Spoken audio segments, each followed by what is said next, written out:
திருக்கார்த்திகை தீபம். அன்றைய நாள்ல இந்த 2 விஷயங்கள நம்ம மறக்காம செய்யணும். எந்த ஒரு விரதம், பூஜை நாட்களாக இருந்தாலும், நம்ம அன்றைய நாள் முழுவதும் செய்யக்கூடிய அனைத்து விஷயங்களையும் சேர்த்து தான் அந்த விரதத்துக்குரிய பலனானது நமக்கு கிடைக்கும். நம்மளுடைய அனைத்து வேண்டுதல்களும், கோரிக்கைகளும் நிறைவேறணும் அப்படின்னா, இந்த சக்தி வாய்ந்த ஒரு வரிய நம்ம சொல்லணும். அதேபோல இன்றைய நாள் தொடக்கம் காலையில நம்ம எழுந்ததும் அதிகாலையில குளிக்கக்கூடிய செயல் வேலையா இருக்கும் இல்லையா? அதுல அந்த தண்ணியில நம்ம சேர்க்க வேண்டிய பொருள் வந்து முக்கியமான ஒரு பொருள். இந்த குளிக்கும் நீர்ல நம்ம சேர்க்கக்கூடிய பொருள் அப்படிங்கிறது, நமக்கு இருக்கக்கூடிய சகல கட்டுகளையும், அதாவது உடல் கட்டு, குலதெய்வ கட்டு அப்படின்னு சொல்லி நிறைய கட்டுகள் சொல்வாங்க. அதுல இந்த உடல் கட்டு அப்படிங்கிறத போக்கக்கூடியது இந்த விஷயம். அது என்ன உடல்கட்டு அப்படின்னு நீங்க நினைப்பீங்க. அதாவது மனிதர்களுடைய உடம்புக்கு அருகில நல்ல நேர்மறையாற்றல் வந்து நெருங்க முடியாதபடி உடலை வந்து கட்டி போட்டுடுவாங்க. அதாவது எதிர்மறை ஆற்றல் இருக்கும். சில பேருடைய கண் திருஷ்டினால பில்லி, சூனியம் இது மாதிரி தீய சக்திகள் எதிர்மறை ஆற்றல் நிறைந்து இருக்கு அப்படின்னா, அவங்க உடல் பாதிக்கப்பட்டிருக்கும். அவங்க வந்து எப்போ பார்த்தாலும் ஏதாவது ஒரு சோர்வாகவே இருப்பாங்க. அவங்களுக்கு வந்து ஏதாவது ஒரு சின்ன சின்ன வியாதியாவது இருந்துக்கிட்டே இருக்கும். அது மட்டும் இல்லை, யார் எது சொன்னாலும் கேட்க மாட்டாங்க. இந்த மாதிரி இருக்கிறது உடல்கட்டு அப்படின்னு சொல்லுவாங்க. அவங்கள வந்து யார் கட்டி போட்டாங்களோ அவங்க சொல்படியெல்லாம் கேட்டு நடப்பாங்க. அதை தான் வசியம் அப்படின்னு கூட சொல்லுவாங்க.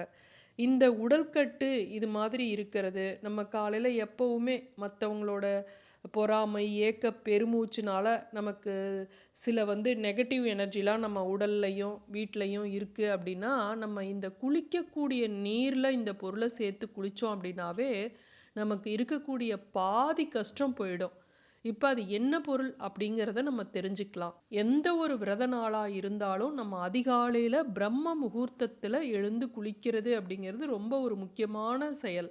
அந்த குளிக்கக்கூடிய நீரில் நம்ம சேர்க்க வேண்டிய பொருள் அப்படிங்கிறது என்ன அப்படிங்கிறத தெரிஞ்சுக்கலாம். அதுவும் இன்றைய தினம் இந்த திருக்கார்த்திகை நாளுக்கான பொருள் என்ன அப்படிங்கிறத நம்ம தெரிஞ்சுக்கிட்டு அந்த பொருளை சேர்த்து குளிப்போம். இந்த திருக்கார்த்திகை தீபத் திருநாள் அப்படிங்கிறது முருகப்பெருமானுக்குரிய நாளாகவும் இருக்குது, சிவனுக்குரிய நாளாகவும் இருக்குது, பெருமாளுக்குரிய நாளாகவும் இருக்குது. ஏன்னா அன்றைய தினம் வந்து புதன்கிழமையில வந்திருக்கு. புதன் அப்படின்னாலே பெருமாளுக்குரிய நாள். நீங்கள் காலையில் யாராக இருந்தாலும் சரி, குளிக்கிறதுக்கு முன்னாடி டீ, காஃபி இதெல்லாம் குடிக்கிறதுக்கு முன்னாடி, தண்ணி கூட குடிக்கிறதுக்கு முன்னாடி இந்த ஒரு வரியை உச்சரிங்க. பெட் காஃபி குடிக்கிற பழக்கம் இருக்குது அப்படிங்கிறவங்கெல்லாம் இன்றைய நாள் இந்த ஒரு நாள் மட்டும் இதை தவிர்த்து விடுங்க. தண்ணி குடிக்கிறேன், வெந்நீர் குடிக்கிறேன் அப்படின்னெல்லாம் குடிக்க வேணாம். எதுவும் நீங்கள் செய்யாதீங்க. காலையில் எழுந்ததும் நீங்கள் 6 முறை இதை நீங்கள் சொல்லுங்கள். ஒரே வரி தான். நம்ம சில பேர்லாம் காலையில் எழுந்ததும் உள்ளங்கையை பார்ப்போம். அது மாதிரி நம்ம தூங்கி எழுந்ததும் முதல்ல நம்ம உள்ளங்கையை பார்த்து சொல்லக்கூடிய ஒரு வரி தான் இது. இந்த வரியை சொல்லுவதன் மூலம் முருகப்பெருமானோட அருள் உங்களுக்கு கிடைக்கும். இதை சொல்றதன் மூலமா நம்மளுடைய வேண்டுதல்கள், கோரிக்கைகள் எல்லாமே சீக்கிரம் வந்து நிறைவேறும். இது வந்து ஒரு அதிசக்தி வாய்ந்த ஒரு மந்திரம். இதை உணர்ந்து ஆழமாக புரிந்து கொண்டு மனசில் நல்லா நிறுத்திக்கிட்டு அப்புறமா நம்ம சொல்லணும். அப்போ தான் நம்மளுடைய வேண்டுதல் நிறைவேறும். இதை தூங்கி எழுந்ததும் நீங்கள் வந்து கிழக்கு முகமாகவோ அல்லது வடக்கு முகமாகவோ பார்த்து அமர்ந்து கொண்டு சொல்லலாம். முருகனை மனதார நினைத்து கொண்டு சொல்லணும். இதுக்கு வந்து தீபம் ஏற்றணும் அப்படிங்கிற அவசியம் இல்லை, பூஜை செய்து விட்டு சொல்லணும் அப்படிங்கிற அவசியம் கிடையாது. 6 முறை உச்சரிங்க.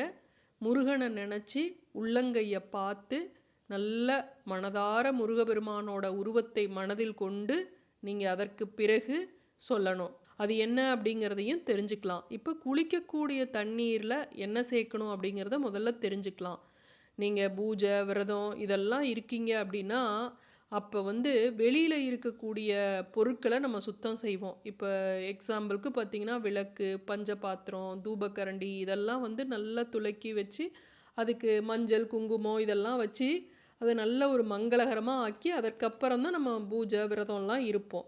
அப்போ தான் பார்க்கவும் அதற்கு ஒரு லக்ஷ்மி கடாட்சத்தோடு இருக்கும். நமக்கு வீட்லேயும் நல்ல ஒரு பாசிட்டிவ் எனர்ஜி கிடைக்கும் அப்படிங்கிறதுக்காக அதை சுத்தம் செய்கிறோம்.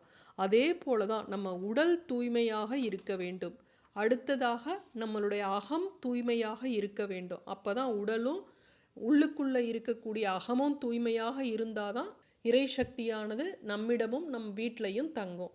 இப்போ நம் மனம் சுத்தம் பெறணும், அதாவது அகம் தூய்மையாகணும் அப்படின்னா நம்ம மனதில் இருக்கக்கூடிய தேவையற்ற எண்ணங்களான பொறாமை, அடுத்தவங்கள பார்த்து ஒரு ஏக்க பெருமூச்சு விடுவது, கோபம், ஆணவம், இதெல்லாம் ஏக்க பெருமூச்சு கூட ஒரு தவறா அப்படின்னு நினைப்பீங்க. கட்டாயமாக இது விடுவதும் மிகப்பெரிய தவறு.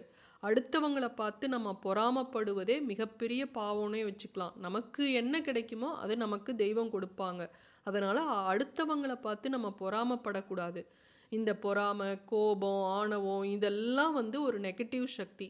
இந்த நெகட்டிவ் எனர்ஜி எல்லாமே போகணும் அப்படின்னா நம்ம குளிக்கக்கூடிய நீரில் நம்ம சேர்க்கக்கூடிய பொருள் அப்படிங்கிறது ரொம்ப முக்கியம்.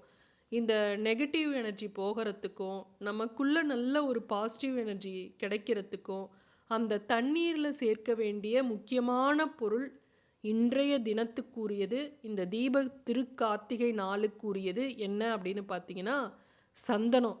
முருகனுக்கு சந்தன காப்பு அப்படிங்கிறது ரொம்ப பிரியமான ஒன்று. சந்தனம் மணக்குது அப்படின்னு சொல்லி பாட்டே வரும் பாருங்க.